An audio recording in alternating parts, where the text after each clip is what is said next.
Welcome to The Real Debrief, the show where we dive deep into the world of film production, exploring the genres you love, the projects making waves, and the trends shaping the industry. We're here to give you a 360-degree review for entertainment professionals.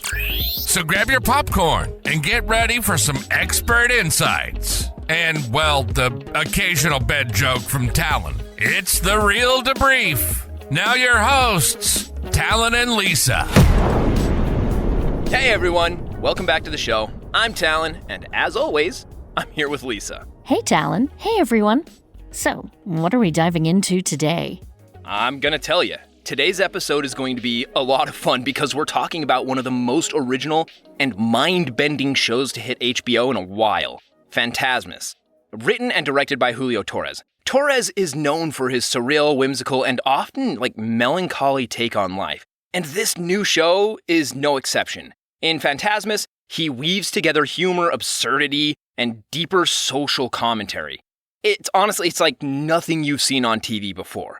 So, Lisa, to kick things off, can you please give us an overview of what Fantasmas is all about? Absolutely, Talen. Fantasmas is this brilliantly allegorical show where Torres plays a character named Julio, just like himself, who's an artist, quirky, creative, and kind of adrift in life. The show is a surreal journey through Julio's world, filled with offbeat characters, absurd situations, and a strong undercurrent of social critique. The opening scene alone gives us a glimpse into how offbeat the show is. Julio pitches a crayon that's completely clear to a crayon company. The idea is that when you use this crayon, nobody but you will know that your marks are there. A clear crayon. That's already such a brilliant metaphor, right? I mean, it perfectly captures the theme of invisibility that runs through the show. And in so many ways, Fantasmas is about the things that are there but not really seen.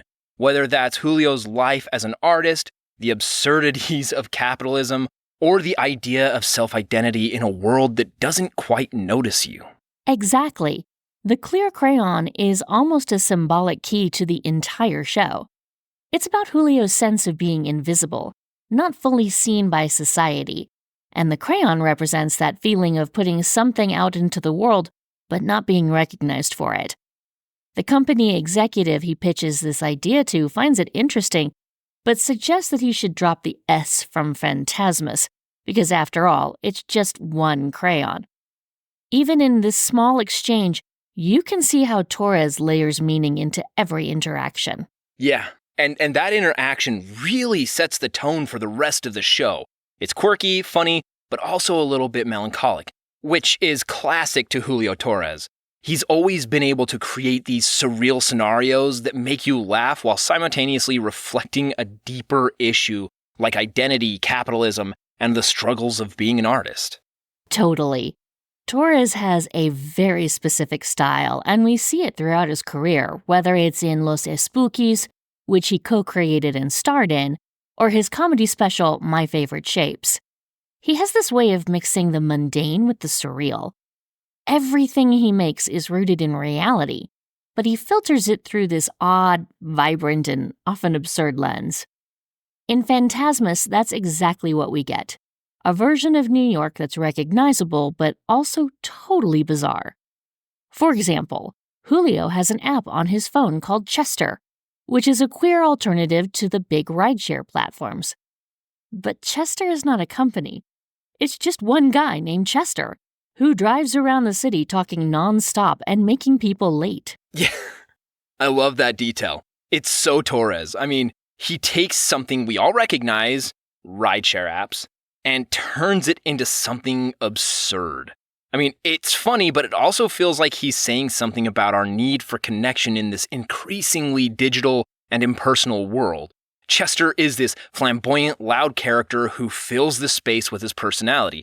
But at the end of the day, he's also just one person, a singular human trying to survive in a world that's designed for big corporations and faceless transactions. Exactly, Talen. Torres is always playing with these kinds of contrasts, the individual versus the system, the visible versus the invisible. There's another character in Fantasmas who encapsulates this perfectly. Julio's manager, Vanessa. She's played by Martine, a performance artist in real life, and her character is one of the most unique in the show. Vanessa is actually a performance artist who is so deep into her role as Julio's manager that she's lost sight of where the performance ends and reality begins. Yeah, Vanessa is fascinating. She's this sharky, business-oriented type, always pushing Julio to sell out, but there's this layer of absurdity in how serious she is about her role as his manager. I mean, you're never quite sure if she's in on the joke or if she's really that committed to the idea of managing artists. It's like Torres is poking fun at the whole idea of selling out, but also showing how people can lose themselves in roles they're expected to play. Absolutely. The fact that she's a performance artist playing a manager, but nobody, including Julio, can tell the difference, is a perfect example of how Torres plays with identity and perception. In Fantasmas, nothing is quite what it seems, and everyone is performing in some way, whether they know it or not.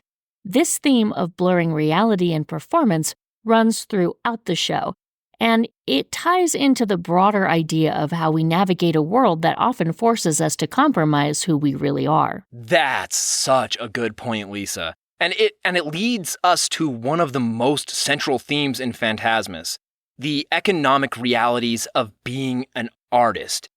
Julio is constantly struggling to make ends meet, and his reluctance to engage with the capitalist system is palpable.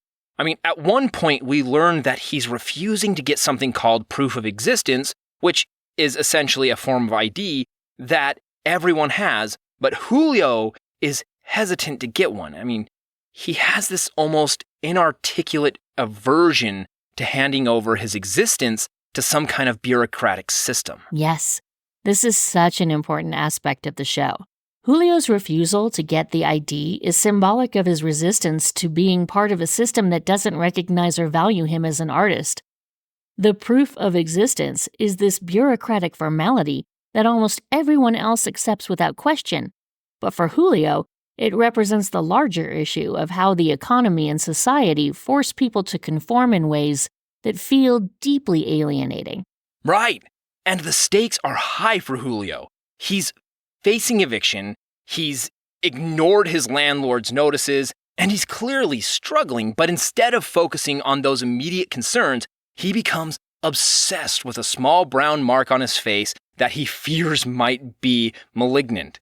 I mean, it's a small thing, but it symbolizes something much bigger. His anxiety about his own existence in a world that doesn't seem to care about him, unless he conforms to its rules. Exactly. The mark on his face might be a genuine medical concern. But it also feels like a metaphor for the larger existential dilemma Julio is facing. Is it a real problem, or is it just a manifestation of the pressure he's feeling from a society that's incompatible with the life he wants to live? In this world, it's hard to tell what's more dangerous, his possible illness or the relentless demands of capitalism. That is such a great reading of the mark. It's like Julio's way of coping with the stress of being an artist in a system that doesn't really value art unless it's commodified. And speaking of commodification, there's this moment where Julio finally agrees to take a meeting with Zappos, the online shoe company, to write a script for them. The executive, played hilariously by Natasha Lyonne, keeps rejecting his ideas, and it becomes clear that what she really wants is for him to exploit his personal identity for profit. I mean, the final pitch he gives, How I Come Out to My Abuela, feels like this moment of ultimate resignation. That scene is so brilliant and so painful at the same time. It's Torres at his best. Funny, but with this underlying sense of sadness and critique. The executive wants Julio to commodify his own identity, to sell his personal story in a way that's palatable and profitable for the masses. It's a biting commentary on how artists, especially those from marginalized backgrounds, are often expected to exploit their identity in order to succeed. Exactly. It's like Julio's being forced to turn his life into content for corporate consumption. I mean, The idea that the only way for him to survive as an artist is to package his personal experiences into something marketable is so telling. It's not enough to be talented, you have to fit into a narrative that the market wants. And what's even more tragic is that despite his resistance, Julio ultimately gives in. He offers up How I Came Out to My Abuela as a way to secure the job, even though it's clear that he's deeply uncomfortable with it. It's a moment of defeat, but it's also reflective of the larger reality for so many artists. Sometimes you have to sell out just to survive. And it's such a clever critique of how artists, particularly those from marginalized communities, are often pigeonholed into telling their identity stories, because that's what corporations or broader markets want to consume. Rather than allowing artists to explore a range of topics or abstract creativity, they're often expected to monetize their personal struggles or their cultural identity. I mean, it's a form of exploitation, and Torres captures this beautifully and painfully with the Zappos pitch scene. Absolutely. And it's not just about the commodification of identity, but the hollowing out of artistic integrity in general. Julio, in this scene, feels like he's selling not just a story, but a part of his soul to the capitalist machine. And it's no coincidence that the show's title, Fantasmas, or Ghosts, reflects this notion of disappearing, of becoming a shadow of oneself, as though the more you sell out, the less of you remains. That's a great point, Lisa. I mean, it also ties into another surreal element in Fantasmas, where Julio contemplates undergoing a procedure to sever his soul from his body. He's approached by a scammy brother-sister team offering this strange surgery, and the idea is that by becoming a ghost, Julio would be free from the constraints of social expectations. It's like he wants to escape the whole system altogether to become invisible. Exactly. And that whole idea of ghosting yourself is a powerful metaphor. Julio's sense of being out of place in society, his resistance to conforming to the expectations of capitalist structures, all culminate in this almost literal desire to become a ghost, someone who exists but isn't seen, who no longer has to participate in a system that he feels is crushing his creativity. It's funny how even in a show that's packed with absurdity and surreal humor, Torres is able to get at such profound truths. I mean, this whole idea of ghosting, becoming a clear crayon, ties back to the theme of invisibility we talked about earlier. Julio doesn't want to be part of this world, at least not on its terms, but he also doesn't know how to live outside of it. Right. And that's part of what makes Fantasmas so effective. It's absurd and surreal, but at the same time, it's tapping into very real anxieties and struggles that many people face. The characters and situations in the show are exaggerated, but they're grounded in the real world. The clear crayon, the proof of existence ID, even the Chester app, they all represent aspects of our lives that feel absurd when you take a step back, but are totally normalized in modern society. Exactly. Chester, the single rideshare driver who's a one-man operation, is a perfect example of this. I mean, we're so used to these massive faceless companies running everything. Uber, Amazon, all these giant platforms that treat people as numbers or users. And then you have Chester, who's just one guy driving around, talking up a storm, and being completely unreliable. It's hilarious, but it's also a commentary on how disconnected and corporate our lives have become. Yes. Chester is this charmingly chaotic figure who symbolizes the messiness of individuality in a world that increasingly values efficiency and scale over personal connection. He's like a glitch in this system, an anomaly that persists despite everything pushing towards sleek, streamlined corporate control. And he makes people late, which is hilarious, but also reminds us how little control we sometimes have over our time, especially when dealing with systems that seem indifferent to individual needs. And it's those little surreal touches that make the show so sharp. Every quirky detail serves as a reminder of the strange and almost dystopian elements of modern life. Even Bebo, Julio's blue robot that's like a malfunctioning Alexa, reflects this.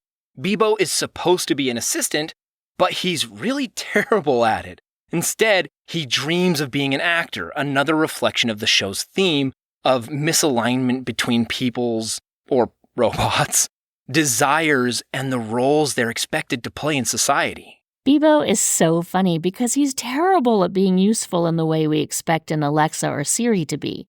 But what's great is that Bebo's uselessness actually makes him more human. He wants to be something more, an actor, a creator. And isn't that what so many people want? They don't want to be just service providers or cogs in the machine. Bebo's desire to act speaks to the broader theme in Fantasmas about resisting conformity and seeking fulfillment, even if it feels impossible in the system we live in. We also need to talk about one of the more personal elements of the show, Julio's obsession with the small brown mark on his face. I mean, it's a tiny thing, but it looms so large in his mind. He's convinced it might be malignant, and it becomes this almost symbolic manifestation of his anxiety. Now, do you think this represents something deeper? Oh, definitely. The mark is symbolic of Julio's existential anxiety. It's a small, seemingly insignificant thing, but he fixates on it because it's easier to obsess over something physical than to deal with the more intangible, overwhelming problems in his life, like his looming eviction, his career struggles, or his identity in a world that doesn't see him. The mark becomes this tangible stand-in for all the things Julio can't control. And what's interesting is that when Julio finally goes to a doctor to get it checked out, the doctor shrugs it off and says it's probably fine. But of course, that's not enough for Julio. He wants a biopsy. He wants certainty. It's as if he's searching for proof that his fears and anxieties are justified, that the world is really out to get him. Exactly. And that's where the idea of proof of existence comes back into play. Julio feels unseen and unacknowledged by society, and this mark is one of the few things he can point to that proves he exists. If the mark is real and it's malignant, then his fears are justified. If not, then he's just another struggling artist whose problems are invisible to everyone but him. It's like the mark represents this unspoken question. Is Julio's struggle real, or is it all in his head? And by fixating on that mark, he's externalizing that question, hoping to find some kind of validation. But, no one else seems to care. The doctor is dismissive, his manager is focused on selling out, and the world around him is, indifferent. It's a powerful commentary on how people, especially artists and marginalized individuals, often feel unseen and undervalued. Exactly. And what's so brilliant about Torres' writing is that he manages to take something as personal as Julio's obsession with the mark and make it resonate on a broader level. It's not just about one man's fear of illness. It's about the fear of being invisible in a world that only values you if you fit into its systems and structures. And one of the things that strikes me most about Fantasmas is how well it balances humor and sorrow. Torres has always been great at this, taking situations that are deeply funny on the surface, but filled with a kind of melancholy underneath. In Fantasmas, that balance is on full display. Absolutely. The show is filled with these surreal, hilarious moments. Like the scene where Natasha Lyonne's character swats away all of Julio's creative ideas, or when Julio stands in a sombrero at a photo shoot, too depressed to even fake a smile. But beneath all that humor, there's this deep sense of sadness. Julio is struggling, emotionally, financially, and creatively. And that struggle is so relatable, especially in today's world where so many people feel like they're fighting just to stay afloat. Yeah, I think Torres taps into something very real with that blend of humor and sorrow. Life is absurd, and sometimes the only way to cope with that absurdity is to laugh. But the laughter is often tinged with sadness because the situations people find themselves in are genuinely difficult or painful. Fantasmas captures that perfectly. It's a show that makes you laugh, but it also makes you think about the deeper issues at play, about identity, capitalism, the struggle to exist in a world that feels indifferent to you. And I think that's what makes Fantasmas so special. It's not just a comedy, and it's not just a drama. It's a deeply human show that reflects the complexity of life. The humor doesn't detract from the sadness, and the sadness doesn't overshadow the humor. Instead, they coexist in a way that feels very true to life. Okay, so before we wrap up, I want to take a moment to talk about Torres' broader impact on comedy and storytelling. He's one of those creators who's pushing boundaries in terms of what we expect from TV, from comedy, and from storytelling just in general. Fantasmas feels like a culmination of everything he's been working toward, this unique blend of surrealism, social commentary, and deeply personal storytelling. Totally. Torres has always been a boundary breaker in comedy, and Fantasmas really shows how much he's evolved as a storyteller. His work on Saturday Night Live, Los Espookies, and his stand-up special My Favorite Shapes all laid the groundwork for this kind of surreal, introspective, and socially aware storytelling. But with Fantasmas, he's taken it to a new level, creating something that feels both deeply personal and universally relevant. Yeah, and one of the things I love about Torres is how he blends the absurd with the serious. I mean, you'll be laughing at a ridiculous scenario like Chester and the rideshare driver, or the letter Q from the alphabet having an existential crisis, and then you'll realize he's actually saying something really profound about isolation, identity, or the pressure of living in a world that demands so much from us without offering much in return. Exactly. Torres doesn't shy away from using comedy to tackle heavy topics. In Fantasmas, the humor doesn't diminish the show's deeper themes, it enhances them. The absurdity highlights the very real frustrations of life as an artist, an immigrant, or just someone trying to find their place in a world that often feels indifferent to them. Torres manages to make these experiences relatable, even when the scenarios are completely bizarre. And that's what makes his work so groundbreaking. I mean, he's redefining what comedy can be. It doesn't have to fit into neat boxes of either being funny or being dramatic. Torres shows that you can have both, often within the same scene or even the same line of dialogue. He's pushing the boundaries of what a comedy show can achieve emotionally and intellectually. I mean, one thing we haven't touched on yet that I think deserves some attention is the way Fantasmas includes these short, intense digressions and guest appearances. There's this mini documentary in the show about the letter Q, which comes too early in the alphabet and feels isolated among the more normie letters. It's such a hilarious, random concept, but it says so much about feeling out of place in the world. I mean, what did you think about that bit? That was one of my favorite parts. Torres has such a knack for using the surreal to get at deeper truths. The letter Q bit seems ridiculous on the surface. An anthropomorphized letter feeling left out because he doesn't fit in with the rest of the alphabet? But it's really about feeling isolated or different in a world that celebrates conformity. It's this sly commentary on identity and how society often pushes people to the margins if they don't quite fit into the expected norms. Oh, totally. It's playful and funny, but at the same time, it's touching. Q is this underappreciated letter, and Torres makes you feel for it in a way that only he can. I mean, it's a perfect example of his ability to take something seemingly trivial and turn it into a meaningful reflection on larger social issues. And then you have these amazing guest stars like Emma Stone and Rosie Perez showing up in these wild, surreal scenes, like the Real Housewives-style group of women arguing over the void in the design of a restaurant. It's a commentary on how even trivial things are blown out of proportion in reality TV. But it also serves as a reflection on how people can get trapped by the roles they play, much like Julio and the other characters in the show. Yeah, and that is such a good point. Torres is clearly playing with the absurdity of how we manufacture drama in our lives, especially through media and entertainment.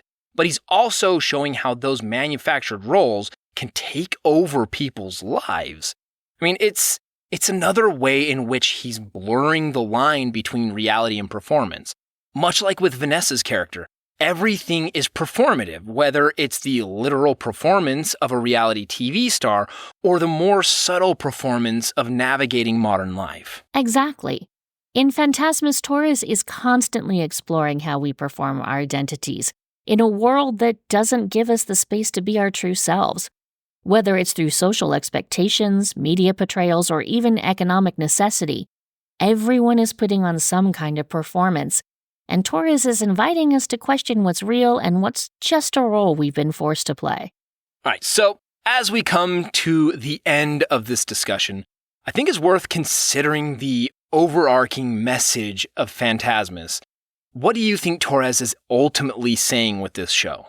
For me, Fantasmas is a meditation on existence and identity in a world that often feels indifferent to both.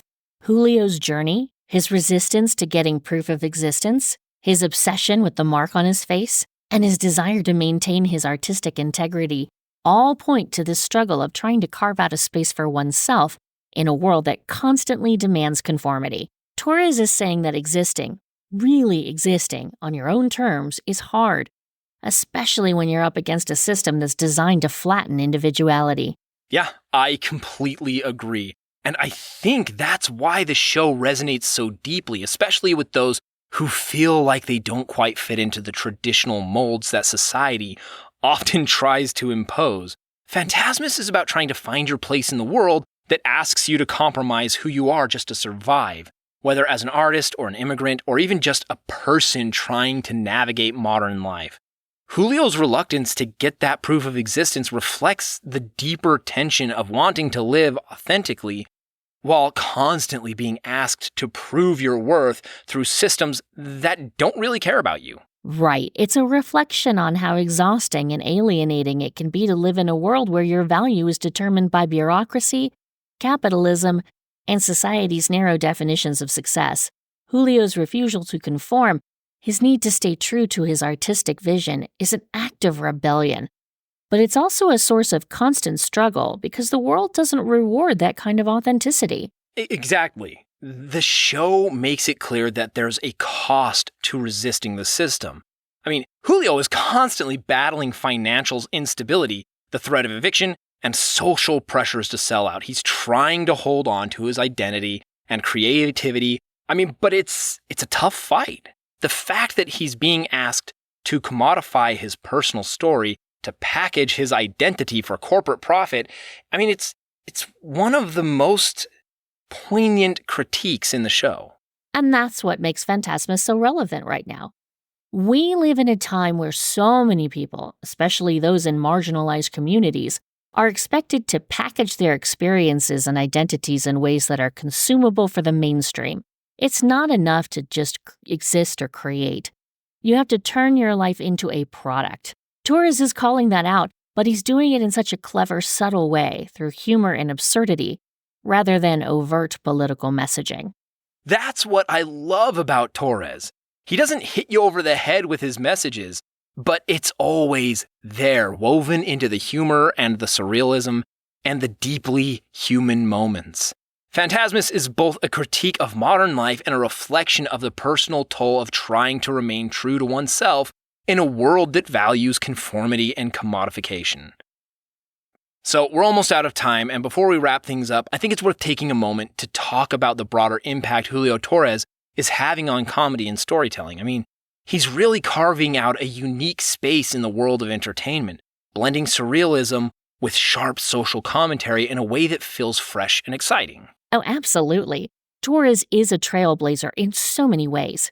He's one of those rare artists who doesn't fit neatly into any one category. He's a comedian, but his work often feels more like performance art or even abstract storytelling. He takes big existential questions about life, identity, and society and filters them through this incredibly specific, often absurd lens. And yet, no matter how surreal his work gets, it always feels grounded in something real and deeply personal. Yeah, I think that's part of what makes his comedy so impactful. He's not afraid to tackle heavy themes, but he does it in a way that feels light, accessible, and honestly deeply funny. Shows like Fantasmas and his previous work like Los Espookies, and My Favorite Shapes all have this undercurrent of melancholy and introspection, but they're never weighed down by it. He knows how to balance humor with poignancy in a way that keeps audiences engaged while also making them think. Exactly. And I think his unique perspective as a Salvadoran immigrant, as someone who exists between multiple worlds, allows him to create comedy that feels both universal and incredibly specific. He's telling stories that resonate with anyone who's ever felt like an outsider, but he's doing it through these wildly imaginative, unexpected scenarios that you wouldn't see anywhere else. It's that blend of the specific and the universal that makes his work so powerful. He's able to take his own experiences and translate them into something that feels relatable to so many different audiences. And I think we're going to see his influence grow even more in the years to come. He's already pushing the boundaries of what TV comedy can be, and I can't wait to see what he does next. So, as we bring this conversation to a close, what are your final thoughts on Fantasmas and what it represents for Julio Torres' career? For me, Fantasmas feels like a culmination of everything Torres has been working toward. It's a deeply personal, highly original show that encapsulates so many of the themes he's been exploring throughout his career. Identity, invisibility, the tension between creativity and capitalism. It's funny, it's sad, it's surreal. But most importantly, it feels like a reflection of where we are as a society right now. Torres is asking important questions about what it means to exist in a world that often feels indifferent to individual struggles, and he's doing it in a way that's both entertaining and thought-provoking. Oh, I could agree more, but I won't. Fantasmas is a standout piece of television because it takes risks. I mean, it's not afraid to be weird, it's not afraid to be serious, and it's definitely not afraid to be deeply introspective. Torres is using humor to explore some of the most pressing issues of our time, but he's doing it in a way that feels fresh and uniquely his own. I think this show will go down as one of the most important and innovative comedies of the decade. Definitely. Torres has cemented himself as one of the most exciting voices in comedy and storytelling today. And Fantasmas is a perfect example of why. It's a show that makes you laugh, makes you think, and stays with you long after the credits roll. If you haven't watched it yet, you're really missing out on something special. Okay, I've had fun, but that's all the time we have for today. Thanks so much for joining me, Lisa. And to our listeners, if you haven't already checked out Fantasmas, we highly recommend it. It's one of those shows that challenges you in the best way possible. And you won't be disappointed. Absolutely. Thanks for having me, Talen. And to everyone listening, take the time to appreciate the brilliance of Julio Torres. You won't regret it. We'll catch you all next time on the podcast. Until then, keep your sense of humor sharp and don't be afraid to embrace a little surrealism in your life. This has been The Real Debrief. We hope you've enjoyed the show. If you did, like, rate, and review. We'll see you soon on The Real Debrief.